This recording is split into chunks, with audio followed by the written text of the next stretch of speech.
That's good stuff. Hey, there's nothing in here. It's just showbiz at this point. Hey everyone. Welcome back. It's been a while, and I wanted to just talk today about my Zine Patreon, which I launched in July, and we'll get right to that.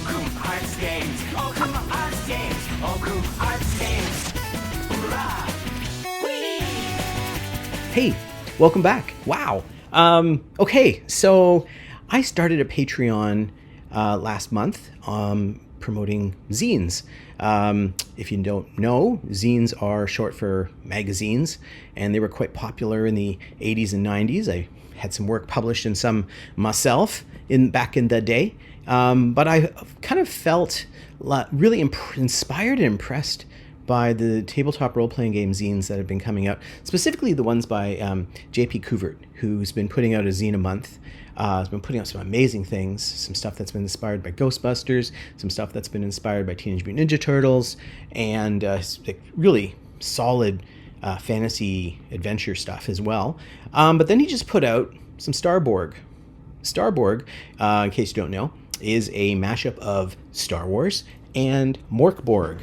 Yes, Borg, the pretty grim and gritty. Oh, look at that. That's even creepier when it's like that. The grim and gritty role-playing game, which is OSR adjacent, and has some really simple rules, and has been really capturing people's imagination because of its grimdark nature and its sensibility. It's just in its aesthetic quality, which is quite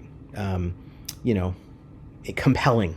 Which is quite compelling. And so a lot of people have been playing it, and a lot of people have been hacking it. We've had a cyborg, a pirate Borg, there's a Western Borg is out there, a Cthulhu Borg, which I've been running.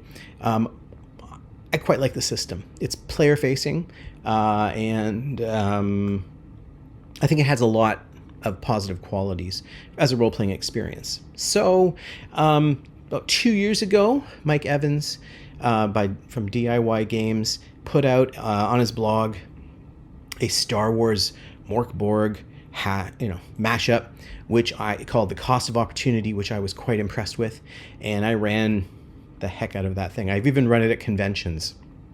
And then just recently, J.P. Couvert has put himself to work on a Borg Star Wars mashup of his own called Borg.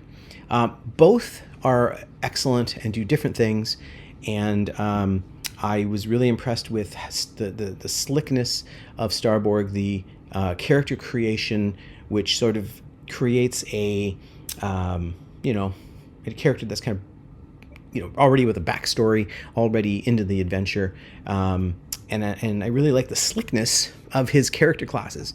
Really like that. So I started writing up some of my own, and I was like, I could get that zine blog, Patreon going, and this could be the first thing. So I put out some miniatures first to see what people thought, and people loved them. People thought they were great. And so I did a lot of illustrations for them, and I put out 3 sets with, about 48 miniatures. Well, no, not that many. I put out, how many? Well, 12 and 12 and 12 and 12, so that's about 48 miniatures. Yeah, and I thought that this is pretty awesome, and so I started working on fleshing out the material I already had for my own campaign, and translating it into Borg, which I thought would be fun. So I came up with 3 sets of miniatures, which I was very happy with, and then I just kept going, and I put out a zine, and this one. Man, this camera is an expanded character options book. So for the zine blog, or zine Patreon, sorry, what I did was I put out a PDF download section with a link to Drive Through Role Playing, so that in case you left the Patreon or your hard drive crashed and you weren't part of the Patreon, you could still get it in your library from Drive Through Role Playing, which I think is convenient. And so people can order this, a zine a month. The first month I thought I'd do something a little different, so I put out two. These are about 24, 26 pages each, and the first one is on expanded character options. It's got different classes for Starborg, expanding the classes, but it also has information on species. So how to play a flightless macrobat, for example, and what any bonuses that you might get for playing one. So I thought those were kind of fun. The new classes include academics, who are sort of like the scientists and researchers of the universe, Starborg universe. Agent, which are sort of super spies, quite cool actually. The ambassador, Princess Leia was an ambassador. I should have recognized that stench when I came on the ship. And medic, because if you know anything about Borg, people get hurt. People get hurt a lot. Also, I have a pilot. I thought that would be a good class to include because it's very Star Warsy. And finally, a trooper, which is more of a soldier type, and something I thought the original rules were kind of lacking. So on one tier, you get a PDF download, and I'm not going to put out 2 a month. This is nuts. What am I doing? I should have probably put this one out for August, but I was excited, and I wanted people to get something right away when they signed up, because when I signed up for JP Couvert's Zine Patreon, one thing that I was really excited about was going through what he had already put out and downloading that and reading through it. It was so much fun, and it's so great. So I thought, you need something. You need a little something to hook you in, So they got that. On the upper tier is a print-on-demand option. So what I'm doing is providing a print-on-demand version of the zine, printed up through print-on-demand through Drive-Thru Role-Playing. So you use your account in Drive-Thru Role-Playing, and you're going to get a coupon for a reduced cost, print-on-demand version. And then, you're going to have to pay for shipping and all that. But I got my copy in like less than 2 weeks. So I printed out a proof copy. Now, there were some issues with the border. That's all me. I just had to follow the rules. But the inside turned out just fine. I corrected a couple of issues because I had the opportunity. There were 2 things in here. There were some artifacts from my old campaign, in particular. Instead of knowledge, I had intelligence, and instead of agility, I had dexterity. So I fixed it, but I think that I'll have to wait another 2 weeks to get the next proof. But then I can probably, provide this link for people to get a reduced cost print on demand of this book. So. Yeah, I gotta say, I was very inspired by Starborg, and I was very inspired by the Starborg Morkborg mashup. So much so, back in the old days, I was playing a White Star campaign, set in a Star Wars universe, and Star Wars was kind of a life changer for me. Always a big thing in my life, and inspired me to do comics, inspired me to do drawings. So I think it kind of makes sense that it would be the first zine that I'd put out, and I think that just makes sense. So some of the stuff that I had in the second book was the Galaxy Guidebook, and so I have things like alien monsters, because there's one thing about Star Wars that you really love is all the beasties that you meet up with. I have a section on writing up dragoons, who are the magic arts arch enemies, and they show up if you use too many powers. And then I have a couple of non-player characters at the end to make things interesting and provide interesting encounters. That could be a whole adventure. That could be a whole game night, because what I did was I also put 6 story seeds for each NPC. So you might meet up with them once, and they're smuggling weapons, or you might meet up with them the next time, and if I might find the shuttle is stranded on a distant planet, and you hear the distress call. So I'm kind of excited about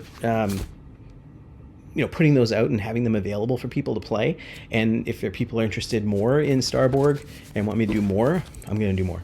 But what I'm going to do, because I also make paper miniatures, and I have a paper miniature Patreon. The paper miniatures I made for Starborg, right now, they number at 100. 100 miniatures. So I'm going to be putting out a 10-page omnibus for my paper miniature Patreon for the month of August, and I think I'm going to get it out by the end of the month. So I'm going to kind of start working, a little backwards, because I'm a little behind on that Patreon. So I think it'd be good to kind of put out, at least 3 things for August. And how exciting would that be? So 100 miniatures. I think that's a pretty decent set. But I don't really think I'm going to be using those miniatures, because back in the day when I was playing White Star, I was still, looking at these little squinky guys, these little Microforce Star Wars miniatures, toys, which are probably like a horrible choking hazard for kids. But they were so cool. They're so little and squishy, and there's so many of them. So I ordered a bunch, and I gotta say, I think I might have a problem. I think I ordered too many, and just there's so many. It's just too much. It's just too much.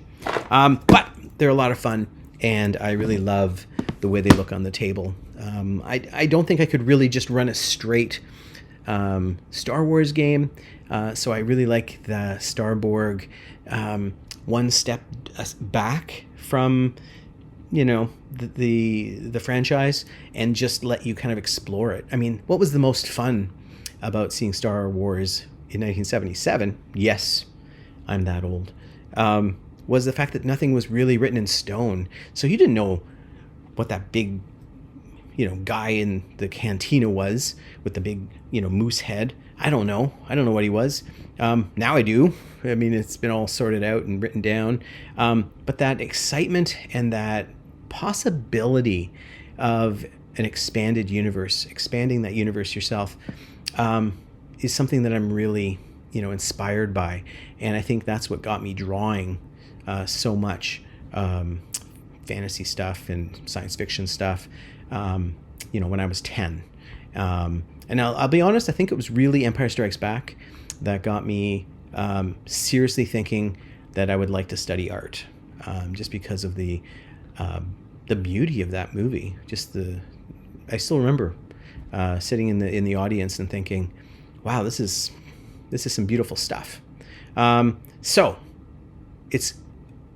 it makes sense that my first zine would be inspired by that, and I'm looking forward to doing a lot more and expanding the Patreon as we go. The next month, August, what I'm working on right now is a Shadow Dark expansion. Shadow Dark is a great little game. It's so tight. It's so cool. And one of the things I really like about it is that it feels like how I played D&D back in the day. It feels like 1981 Dungeons and Dragons for me. So with that in mind, I thought it would be a great idea to take something that has celebrated Dungeons and Dragons in the 80s, Stranger Things, and I've done a line of paper miniatures called Radical Kids, which is set in the 80s, kind of strongly based on my experience during that time. And I'm going to be making a player's guide in August. So there'll be rules on how to play teens and preteens in a Shadow Dark kind of situation, kind of like a gauntlet, but maybe hopefully not as deadly. What happens when you play kids? Are the death rules final? Is that too much? Is that possible? So I kind of modified some of that, tried to play up the drama of that. I've also broken down to seasons, which means that experience is awarded at the end of a season, which is about 10 to 12 adventures that are kind of linked together. somewhere around there, depending on what the GM wants.